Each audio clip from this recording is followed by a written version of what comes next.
খুতবা চলাকালীন সময়ে আমাদের খতিবরা কখনো খুতবা থামায়, প্রথম খুতবা শেষ বসে, তারপরে দ্বিতীয় খুতবা, খুতবার মাঝখানে কোনো থামাথামি নাই। আল্লাহ রাসূল সাল্লাল্লাহু আলাইহি ওয়াসাল্লাম এটা কত প্রাণবন্ত ছিল। আল্লাহ রাসূল সাল্লাল্লাহু আলাইহি ওয়াসাল্লাম সোসাইটি ওরিয়েন্টেড একজন পার্সোনালিটি ছিলেন, সমাজের মানুষ কেন্দ্রিক, খুব সামাজিক ছিলেন আল্লাহ রাসূল সাল্লাল্লাহু আলাইহি ওয়াসাল্লাম। এজন্য খতিব হবে এরকম প্রাণবন্ত খতিব। সমাজে কি চলে, কি ক্রাইসিস, কি সংকট, ইয়াংরা কোন সমস্যায় ভোগে, আমাদের রাজনৈতিক অঙ্গনে কি সমস্যা, আমাদের অর্থনৈতিক অঙ্গনে কি সমস্যা, আমাদের সামাজিক অঙ্গনে কি সমস্যা, আমাদের পরিবারগুলোর ভেতরে কি ঝামেলা, প্রত্যেকটা কথা মসজিদের মিম্বার থেকে আসার দরকার আছে না নাই? আল্লাহর হাবিব সাল্লাল্লাহু আলাইহি ওয়াসাল্লাম মসজিদে নববীতে জুমার খুতবা দিচ্ছেন। খুতবা চলাকালীন সময়ে এক সাহাবী এসে মসজিদের মধ্যে বসে পড়লেন। আল্লাহর হাবিব সাল্লাল্লাহু আলাইহি ওয়াসাল্লাম সাহাবীরে বললেন, দাঁড়াও। সাহাবী দাঁড়ালেন। আল্লাহর নবী জিজ্ঞেস করলেন, কেন বসে বললা? 2 রাকাত পড়ছো নাকি? সাহাবী বলে, পড়ি নাই। বিশ্বনবী বললেন, তাহলে তাড়াতাড়ি 2 রাকাত নামাজ পড়ে বসে যাও। সুবহানাল্লাহ পড়ো। 2 রাকাত পড়ো নাই তো পড়ো, দাঁড়াও, তারপরে বসো। দেখেন, খুতবা চলাকালীন সময়ে আমাদের খতিবরা কখনো খুতবা থামায়? কথা বুঝেন নাই? জুমার খুতবা আপনারা শুনেন না? খুতবা চলতেছে, ওই মুহূর্তে ইমাম সাহেবরা কখনো খুতবা থামায়? মাঝখানে কোনো ঝামেলা হইলে থামায় না।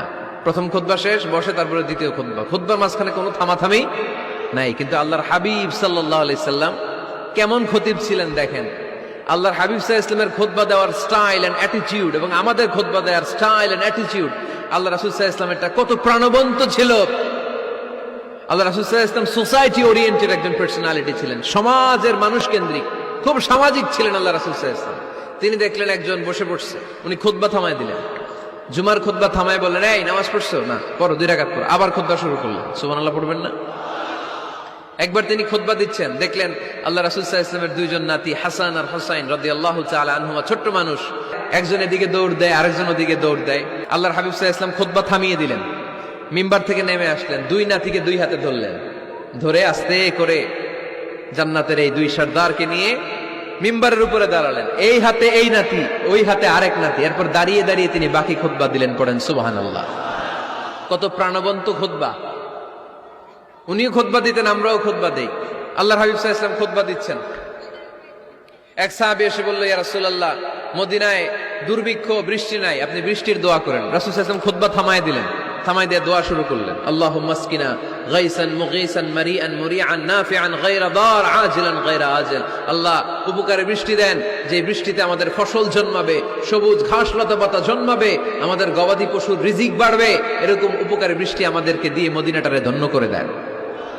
বৃষ্টি শুরু হলো। জুমাবার বৃষ্টি, শনি রবি সোম মঙ্গল বুধ বৃহস্পতি শুক্র, টানা 7 দিন বৃষ্টি। এবার বৃষ্টির চোটে মদিনায় বন্যা হয়ে গেছে। এতদিনে দুর্ভিক্ষ, এতদিনে কি? এখন বৃষ্টির বরকতের দোয়া করছে, বৃষ্টিতে এবার বন্যা।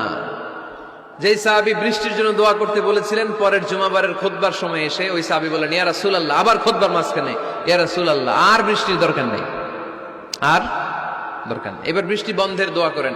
আল্লাহর হাবিব সাল্লাল্লাহু আলাইহি ওয়াসাল্লাম খুতবা থামিয়ে আবার বন্ধের দোয়া, আল্লাহুম্মা হাওয়ালাইনা ওয়ালা আলাইনা, হে আল্লাহ আমাদের চারিদিকে দেন, মদিনাতে আর বৃষ্টির দরকার নাই। চিল্লায় পড়েন সুবহানাল্লাহ। এজন্য খতিব হবে এরকম প্রাণবন্ত খতিব।